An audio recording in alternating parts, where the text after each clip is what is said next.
ready? It's the Roundtable with me, Robert Bannon. Hello. Nicole Ari Parker. I don't need an introduction. We know you. Hi. Hi. The most beautiful family in all of Hollywood, I swear, or Atlanta, or wherever. So we're in LA and New York. Yeah, we used to live in Atlanta. Wow, you do your work, huh? I tried to do some research. Wow. I tried. My son was born in Atlanta. So here's my question for you. You have a daughter that's at Howard University. Yes. Dropped her off. Yes. Talk about lineage. Talk about family. Talk about this show. When you get up on stage and do this work and talk about this play, how does your personal life lead you to do the work on stage? Well, I'm playing in the first play a woman who's in her 80s, and I'm lucky to have both my parents, my mother just turned 80 and my father's 83, and I'm so grateful to have just that deepening of understanding of what our elders carry with them. My parents were born in the 40s. African Americans born in the 40s. My mom from the South, my dad from Maryland, Baltimore, and just to have all that knowledge that they've given me, that has made me, I think, a survivor in this business. Yes, you have to be. Absolutely. And my character early talks about that a little bit, about how to survive and what you need to carry inside of you.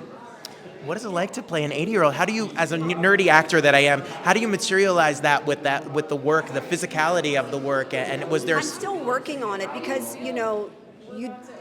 it's a tricky thing that to over age yourself, because my mom has a knee issue, but she walks with the determination Yes. and gratitude that she's still here. Which is also what Nathan has written into the play a bit, that, I built a house and it's still standing.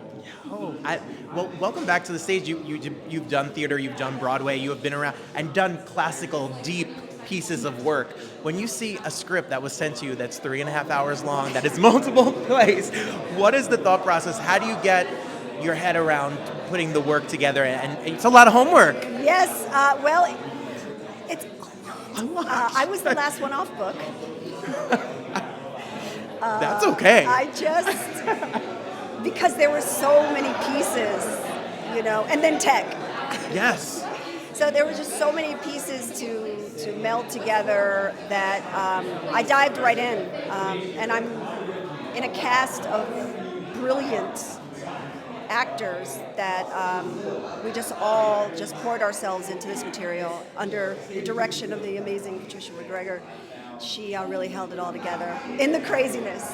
It's crazy. Well, we're so excited to see it. We're excited for everybody to come down here and check it out. And thank you for all the work. We love all of the stage and screen and all that you all do. Thank you so much. Thank you. We are here with Tony nominee Daniel J. Watts. Welcome back to the stage. You don't take a long break.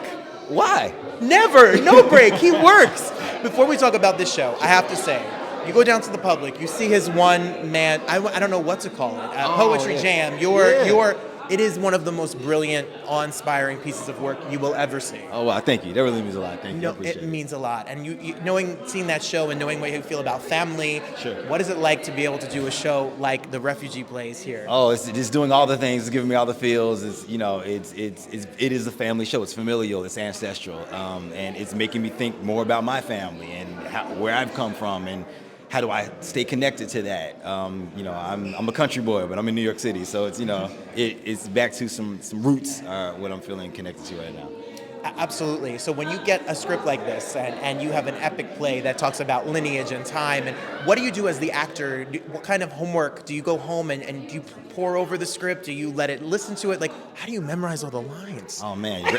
Right, repetition. That's what I wanted. Repetition. Repetition. Just over and over and over. But yeah, like I read it and immediately the language of it is what spoke to me first. And I was like, oh, I know this language. Like I'm not from Southern Illinois, but those people, that great migration of people, yes. it's still relatively similar. And what did I do? I watched a lot of documentaries on World War II vets, a black platoon in World War II called the 761st.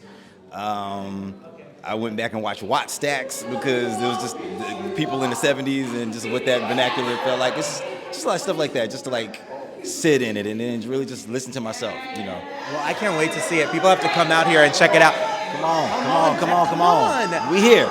You are here, and we are here for Tony nominee. See him wherever he does, and your art and artistry is beautiful. Thank you for all the work. I appreciate it. Thank you so much. All right. Nathan Allen Davis, the playwright of the show. Congratulations. Happy opening. Thank you very much. So, how did this idea, if you don't mind, start? I have such anxiety when I talk to playwrights because I think of that white page of the computer, that blinking cursor. How did it start, and how did it become this epic tale that it is? It started out as a story about people who live in the woods, and they're like tree people. They grow really tall until eventually they're so tall they could get cut down. And I was trying to explore ideas about like death and the inevitability of death and all this stuff. But the first part of it, the first iteration, I couldn't quite find a hold on it. And at a certain point, I think I was writing the characters of Walking Man and Gail. Something kind of felt like it dropped in. So I just kind of went with it. I listened to the characters. And I wrote that first play, Protect the Beautiful Place. And then I started to write more.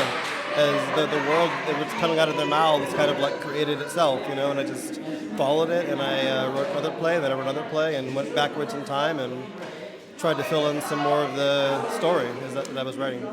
What, you have your own students. I mean, you work at Boston University, or you're in the MFA program. Like that. How do you keep your voice with all the noise? You have a team, you have producers, you have people that give, and people that read your work through its iterations. How do you stay true as a young playwright to putting the story out that you want to be told? I think you just have to tell the truth. I mean, the people that come together to produce your work, they're doing that because they believe in your work and they're responding to your voice. You have to continue to trust it, and you have to have enough confidence to be able to say, I don't know sometimes, but trust that you'll figure it out. And, when you're talking to someone, you don't ever feel like you're going to forget what you sound like. You're going to sound how you sound. And I think if you're writing and you're writing truthfully, your voice will always come through. You just have to have the courage to keep telling the truth. And this story, it must have seen it on stage and now to open tonight. How does that feel as the playwright, and the years and the rewrites and the editing and the workshops and everything you've done? How does that feel to finally open? It's exciting. It's it's the moment that you write for, to have it open, to have people come and see it. It can be hard to let go sometimes because when you're still working on it and you're still crafting it, there's always some perfect version in your mind. But now it's like real. And so there's always a little bit of anxiety with that, but it's also just really satisfying and fun to have people come together to like make your dream a reality on stage. So it's wonderful. Happy opening. Break all the legs. Have an amazing run, and we can't wait to see what's next. All right. Thank you so much. Jerome, thank you. Well, look at this suit. Come on, suit. Okay, now. And pocket square and tie and all. Well, we try. Jerome, we have seen you on stage. We have seen you on screens. Jitney was something special. Mm-hmm. Why this show? Why now? Why this show? Why now? This is a time, particularly in our society, where society has been divided, family has been divided. Mm-hmm. There were people whose family members died and they could not attend the funeral. Yes. There was people who wanted to go to the funeral and be a part of it and could only experience it through Zoom. So it reminds you of family, of love, of forgiveness, of laughter, of joy, of restoration, of the importance of recognizing ancestors who are always with you, always walking with you. It reminds you of the audacity of hope, the audacity of strength, that yes, a woman can kill a bear. And so much more. It breaks the boundaries of what's tied to us as to what we are capable of doing. And it also allows you to leave the theater and say that you can do anything, but walk with love as you do that. I mean, can you just speak to me every night before I go to sleep? Because I'll record something and send it to you. Please. Please, when you have a career that's on Broadway and Sick Fly and all the things that you've done, and a lot of work on sets and in the SAG strike, without mentioning names of shows, what is it like to be in front of a live audience compared to being on set? What is the energy you feel as an actor that it is live and you're in front of people every single night? It's a feeling of exhilaration. It's a feeling of family in a way. It's a feeling of gratitude. It's a feeling of, I hate to say fear, but it allows you to pull yourself up together and deliver what's inside of you, you know? And it causes you to give the best from you. You don't want to walk out on stage and not give your best. And that's what we should do in life. But when you walk out on stage, it reminds you got to be at your best to tell the best story. He's my life coach now. That's it. You're hired. You're hired. I am very excited to see it. I'm excited for people to come down here and see it. And you're from, it says in your bio, New York, New Jersey, somewhere around there? I was born in Augusta, Georgia. Okay. Yeah, I came to New York when I was about 6 years old. It was 2 stops, one at Spartanburg, South Carolina, one in Columbus, Ohio. And then we went back and I lived in Atlanta. I went to school in Knoxville, Tennessee, University of Tennessee at Knoxville College. And then I went to school further in London Academy of Music and Dramatic Arts. See? And that's I'm Georgia born. I'm a Georgia boy. A Georgia boy with London dramatic roots doing the work. Yes. Thank you so much. It's an honor to talk to you. Thank you, sir. It's an honor. Great. Lizan Mitchell, everybody. Well, what is it like to be in a show about family, lineage, ancestors, and your journey, and just tell us, what is it like to do this show? It's a wonderful reminder of where your real support and your real joy is, even though it may be challenging, because it's just amazing to have somebody that you don't have to explain yourself to, and with some family members, because they've known you so long, a lot doesn't have to be explained. And so with this show, there's no outside influence, there's no internet, there's no TV, there's no radio, so we get to deal intimately with each other. And I'm sure what's not said is just as big of a character as what is said on stage, and in families in general. Is you have a career that has stages, screens, Broadway, off-Broadway, tons of credits. There has to be a team of people that, when you look back through your career, have supported you, family and friends, etc. Do you bring them up on stage, the aura and spirit of the people that helped you when you cross the threshold on stage every night? Well, I have a special conversation, prayer, to my ancestors and to my spiritual guides, because I believe that I call them my posse, and they ride with me no matter what. Absolutely. And I'm going to go home and call my spiritual guides too. Everyone needs some spiritual guidance for sure. And if I can say real quick, like, Sure can. you can't just wait. You can wait to the last minute, but you're really nervous if you wait to the last minute for that guidance. But if you drop in there every day, then you feel supported all the way. I'm taking that with me tonight. Thank you. I'm taking that with me. When you saw this play and you read it for the first time, is there anything over? I know people talk about the length and the time and 3 acts, and it's a big piece. How do you, as an actor, not get intimidated and how do you just dive in right head first into the work? Because this is told in such an unusual way, we are at the end and then we progress to the beginning. So you never lose interest because you really don't know what's going to happen next. It's got to be it's a beautiful night at theater. You have to come down here and see it. Thank you for the work. Thank you for the time. You're welcome. And we're excited to check it out. I hope you do, and I hope you let us know how you feel. I sure will. Happy opening. Thank you. Break Thank all you the so legs. much. Thank you so much. Thank you. A pleasure to meet you. It's Thank a pleasure you. to meet you too. Thank you. My name is Jessica Francis Dukes. I play Gail. Absolutely. And we know you from a show that we're not going to talk about in this SAG strike, but we know. Maybe. And what is it like to be back on? It's not your first play by any means. What does it mean to be back on the boards in New York City? It feels so good. this is my love. This is my refuge. This is my home on this theater, on this stage. And it's just like the TV and film is so wonderful, but this is so fulfilling. This is so just heart-wrenchingly. It is just an amazing thing to do every single night. And that's what I was just talking to Jerome about. What is it like, the energy you get from the audience? You're putting on an epic 3-act play. What is it like? Does that energy from the audience give the life you need to get you through the finish line? Absolutely. And when they're with us, it's like, it makes it even better. Like sometimes they're quiet because they're dealing with their own things, but sometimes they're laughing and they get that they can laugh. You can laugh.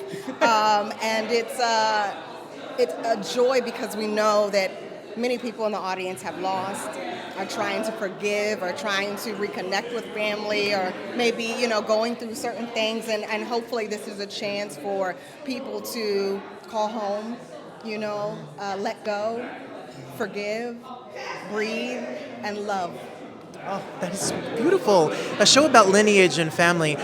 Is there a personal person and people in your life that have gotten you to this point that when you do the show, they're in your spirit and around your aura every single night? Every night I call my grandparents, my great-grandparents.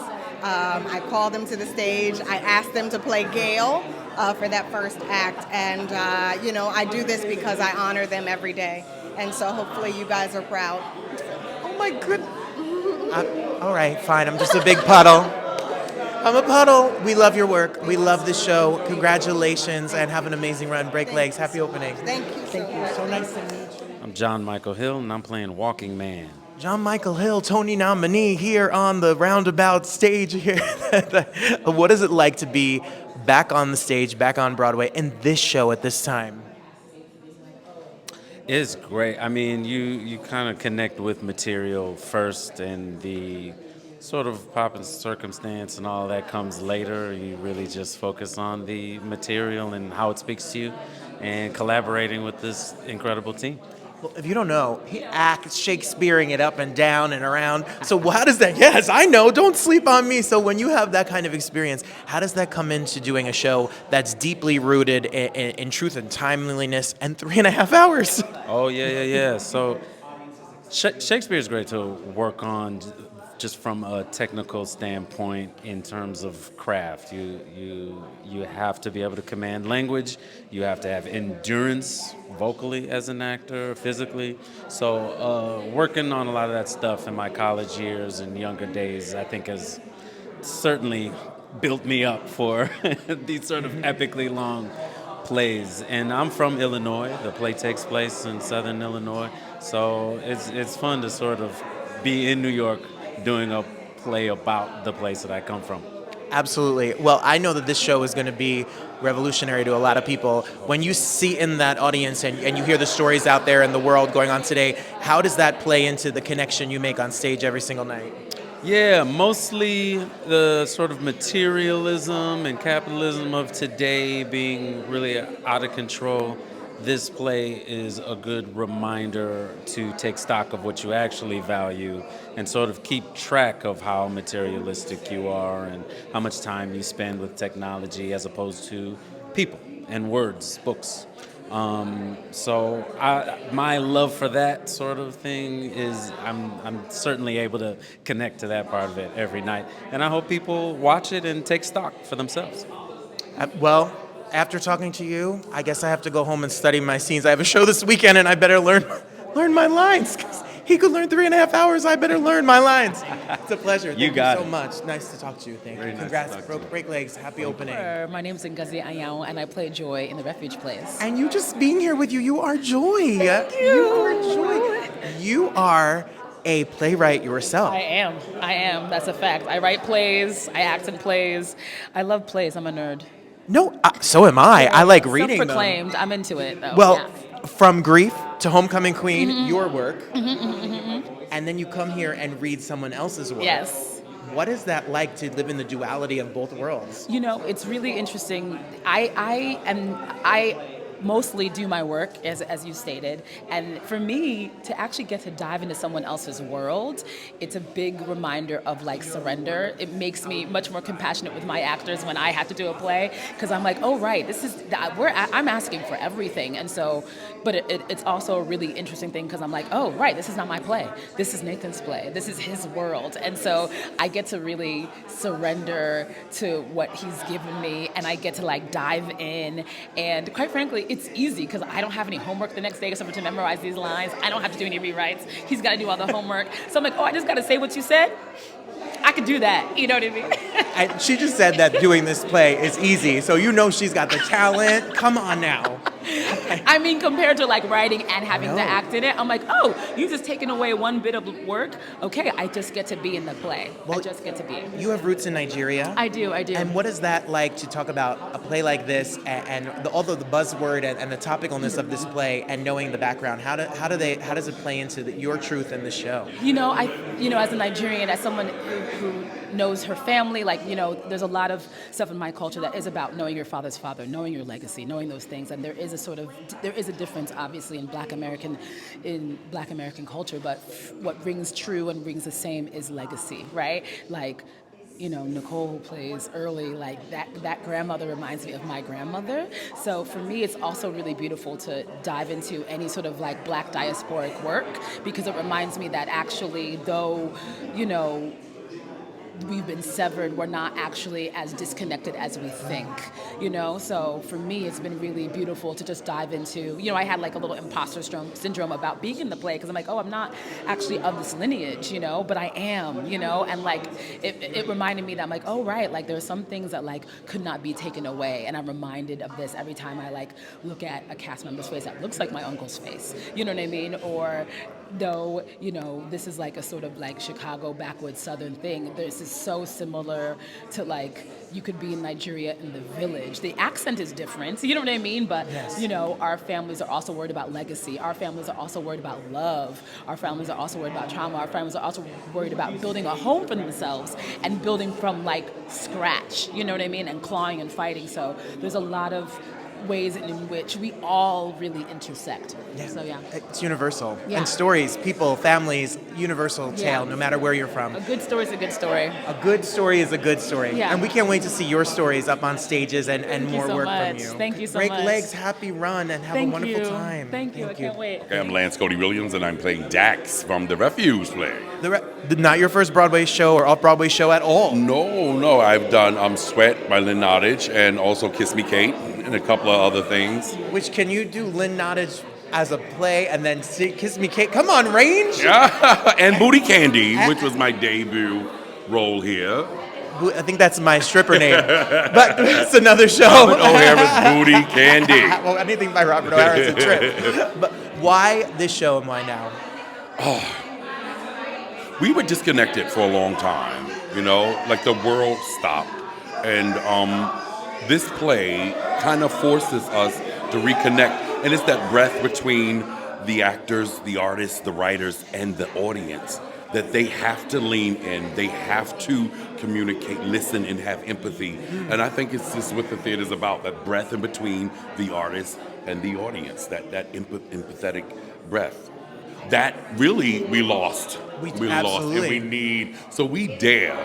Right. We dare to have you binge watch theater. That's right. Yes, you're watching a whole series binge watch here. Binge watch. Now, I was going to ask you, I've asked a lot of people, you are a very accomplished cast. This cast is pretty off the charts bananas. You have all done a lot of theater, you've all done a lot of film and television. Mm-hmm. But what is the energy, how do you describe getting on stage in front of a live audience for 3.5 hours and telling this story every night? Electrifying. But also a sense of responsibility to tell the truth and to breathe life into these words, because they're so beautiful. And the connection, it's always about like the other person, it's such a giving thing. And I kind of feel like we get a chance to bear our souls. That's an actor right there who tells that is a real actor. A real actor that says it's about the other person, because there are a lot of actors that... No, it is. It's the thing, because I'm out there and everybody and all of that, and they laugh. And what brings me back is the curiosity of my partner. And if I ever get lost, I look right into their eyes and I am there. You know Where what I did mean? Where did you train? What I kind trained at the Baltimore School of the Arts, and I also trained at SUNY Purchase. At SUNY When it was Purchase. gritty. No, Yeah. it was gritty. But we were very gritty. It was a very gritty. And actually, I got my master's with the masters. I was told not to go to get a master's, but to train on stage with the masters. So I did old school. I'm learning by watching people. And that's it. Well, you took me back to acting school. When you talked like that, I was literally like, oh my goodness. I'm back in Meisner class. I don't know. Sorry. It's about the other person. It's about the work. Always it's about such the work. a beautiful art form, you know? Yes. Oh. I'm so excited to see you do this show. Everybody get your tickets. Come on down here. You got to see it. Congratulations. Thank you so much. Mallory Taylor Johnson, can you tell us who you play in the show? Yes, I play Symphony. I was about to say my own name. No. I play Symphony. You play Symphony every night, and you play Mallory in real life. I get it. Exactly. You know, you're a Juilliard graduate. Yeah. From a Juilliard dropout right here. That's why I'm on this side of the screen. Listen. How does a lot of students watch our show? We're on the Broadway Podcast Network. We're on the Roundtable on YouTube. What does it mean to when you go to school and get the training? How does it help prepare you for a trilogy play like this?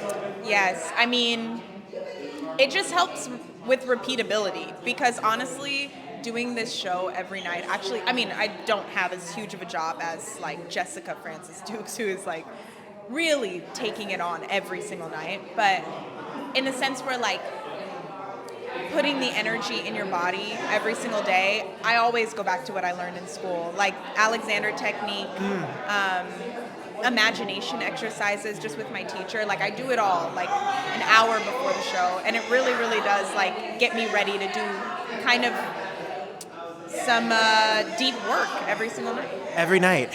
What is it like to now be in front of an audience? You're outside of a workshop, you're outside of a rehearsal room, and now they're a character in the show every single night. Their energy is shot up on stage with you. I know. Yeah, it's great. I mean, like, it's actually amazing how much the audience is really like the last element that a show needs. Some nights I love when they're like laughing. I love when they like are really along with you on the ride. And there's some nights where like the audience is just really listening, and like even that's informative. So it's like different every single night because of them. They really make the show in more ways than I think that they know. And a show about lineage and family, what does it mean for you? I know there's probably a team behind you of people who have supported you through all of these years. What is it like when you get to now be on stage and hear from the people that have helped support you? Do you carry that with you in this performance? All the time. I talk to my mom every single day. Yeah, of course. I talk to my mom after the show, before the show. You know, my mom is that person for me who keeps me going. So yeah, it's feels amazing. She's always been by my side, but she's really proud of the work that I'm doing and really proud of this show, as she should be, because the show is Yes, amazing. and you're amazing. And come down here and see it. Thank you so much, Break Legs. Have an amazing run. My name is JJ, and my character is Haha in the show. Yeah. And you are a Carnegie Mellon University graduate. Yes, I am. Class of 2021. Class of 2020. Oh my gosh. I'm on suicide watch. 2021. All right, so LaGuardia High School. So you're from the New York area? I am. I'm from Brooklyn, New York. Brooklyn, New York, in the house. Goes to one of the greatest theater schools in the world for high school and now you're here. And now I'm here. Roundabout, off Broadway. It's a debut. First show ever. First show ever. They're yelling, we're yelling, we are all here. What? Yeah. Come on. Yeah, pretty hype. What is it like to be on stage as opposed to the television work that you've done, to then take this text, learn everything you learned in high school and college, and now apply it on a stage in the middle of New York City? To apply it on a stage in the middle of New York City, I think is like the art form at its best. Feeling the audience every night and connecting with everybody. It's just a special feeling, and I feel like sometimes you can feel that in film, but you can really feel it on the stage with everybody. Yeah, absolutely. Live. It's different every night, so. when a show about family and lineage, what does it mean like to think about your journey coming from New York City, going to school, and the sacrifices that family and community has made for you? How do you bring that on stage every night? Honestly, I just bring it on stage through my heart and through the words that Nathan has written. It's just a grateful and just such a blessing to to have grown up here and then to have my first play also be here. So I'm just grateful every single day, and I bring that in every time that I go in. He's a star. Come on. Broadway, TV, film. We're ready for it. We're ready. Thank you. It's only just begun. The best is yet to come. Congrats. Hey. Break all the legs. Thank you so much. Thank you so much. Have a great run. Thank you. Nice to meet you. Kashane, listen, if you've watched this show every week, then this is a familiar face. Tell everyone your name. Hi everyone, my name is Casa Johnson. And if you look back to last summer, we did the Hillman Mentor Program. Here it is. Here, look, she's here. Right there. Right there. In the program, told me about your career, about what you had plans, stage and television and all of it. Yeah. And you're here. You're about to open tonight. Yeah, I feel blessed. It's crazy, but it's not, because this is exactly what I guess manifested. You manifested, but you did the work. And did the work, for sure. Yes, for sure. You did the work. What was the audition process like for this piece in particular? Yeah, well, I sent in a tape, and then they had live callbacks in New York, but I was actually in LA, so I wasn't able to make it. And then I sent in another audition via self-tape for the understudies. They circled back and asked me to audition again, which I was like, oh wow, that must be meaning that the work was good. And yeah, and I sent in the tape, and then I found out probably a week later that I made the understudy cast. Yeah. Where are my tapes going? Yeah. Right? I still ask those questions too. No, that's part of being an artist, for sure, and an actor, putting the work in, sending it out, set it and forget it. Yeah. When you walked into rehearsal that first day, I mean, this is a big debut performance for you. How do you build the confidence to just let the words speak and let the work speak without getting overwhelmed or that imposter syndrome that sneaks up? What did you mentally prepare so that you can be present in the room every day? Well, I told myself, you were called to be in this room. So you belong, and that was enough. And I think walking into the room where I'm surrounded by amazing artists and true artists, there's no ego, there's none of that, and you feel it in the room, and they just really created that atmosphere going in. So it felt like a family first day. So I didn't feel any of the imposter syndrome, oh my God, I didn't feel any of that. They embraced us, and they welcomed us into the space. It was beautiful. I'm so proud of you, and I spoke to you for 30 minutes, and the fact that I just am so proud because I know the work that you've put in, and the technique, and the training, and the praying, and all of the things. All of that. It's a full circle moment right now. This is beautiful. I love it. I'm so psyched right now. I'm so excited. Yeah. It's only the beginning. The best is yet to come. It's a show about lineage. It's a show about ancestors, and I know there's a team of people and family and friends that are behind you that pushed you to be where you are. How does that play into the preparation to do this show every night? Well, I actually lost my grandmother last year. And so walking into the space with this show and what it's about, it was so healing for me while I was still and still am dealing with that grief. But it was such a beautiful process. And I just came in with my arms open, and the work happened in here, and it's coming out. So that's my relationship to it. I think bringing in, instead of trying to stuff it down on what I was going through personally, I just brought it into the room every day. Oh, you're such a beautiful artist. I'm so excited for this and for everything that's to come. Congratulations. Thank you, Robert. Congratulations. It's so good to be you in person.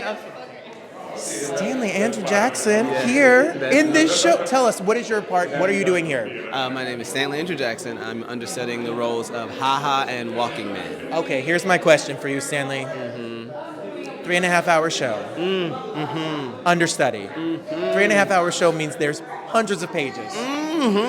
2 parts. Stanley, I have a show Saturday in Atlantic City. I have maybe 20 lines and I don't know them. Oh, I'm so sorry. How? Tell us, what's the trick? Well, first and foremost, training. A lot of training and preparation, but also I think really getting engrossed in the story and understanding the purpose of each character and each role and each moment. There is a lot of text, but it's a beautiful story. The story is really about finding a safe space. So really, I try to find a safe space in my head for each one of these characters. And once I got that safe space, it lived there, hopefully. Yes, and it will. So when you talk about training, you talk about your training, how does that come into play? For a lot of students watch this show. What is it like, the training that you learn, the toolbox you have as an actor, and how do you apply it to this piece? Well, I have a really great experience. I went to Howard University for my undergrad, and then I got my master's in classical theater at the Royal Central School of Speech and Drama in London. And so I have had the opportunity to sort of put my brain, my creative brain, in the gym for years. And the root of my creativity started in doing a lot of Shakespeare. With Shakespeare, there's a lot of text. So I always advise kids to study, train, and work on Shakespeare. My name is Imani Uzuri. I'm a composer and vocal soundscape for the Refuge Plays world premiere. How do you write underscoring and music for a 3.5-hour play? You pray a lot. You listen a lot. And then you put in, and then you put in things that sound organic to the character and to the world, and then you pull out, and then you pull in and pull out. So it's really the main thing that happened is I had to do a lot of bonding with the actors because a lot of them didn't identify as singers, so I had to do a lot of bonding so they felt safe and comfortable singing and embodying it. So we did a lot of singing in the rehearsals. Do you call this a play with music? Do you call this what would you call it? It's a play. A play. But you know what it is that I feel like for a lot of people, especially Black Americans or Black people from the diaspora, music is just embedded in the day-to-day life. Absolutely. And the sonics are just embedded. I feel like that's a lot for a lot of cultures. So it's a play, and I think it just reflects aspects of day-to-day life where we might hear a song on the wind or song interstitial. My partner sends me a song a day, so I get it. It is a part of is a part of life. Exactly. And it's a character in this show. 100%. How do you build that? Where do you get inspiration? Where do you do you play piano, as a guitar? How do you get the idea behind what needs what? For me, as far as the vocal soundscape work, it was really organically starting with the voice and really just thinking about what types of sonic hauntings may be appropriate for this world that Nathan Allen Davis has so beautifully created. And so the people will see, but we have some ghosts, some ancestral sounds. We have some people singing, they're calling themselves home to heaven or to the hereafter. Yes. So that kind of thing. Oh, we're here for it. I can't wait to see it. Congratulations, Break Legs. Happy opening. Yes, you're here. You have such great energy. I love your vibe. I love your vibe Wonderful. and energy. Thank you so much. Thank you so much. Nice to meet you. We're gonna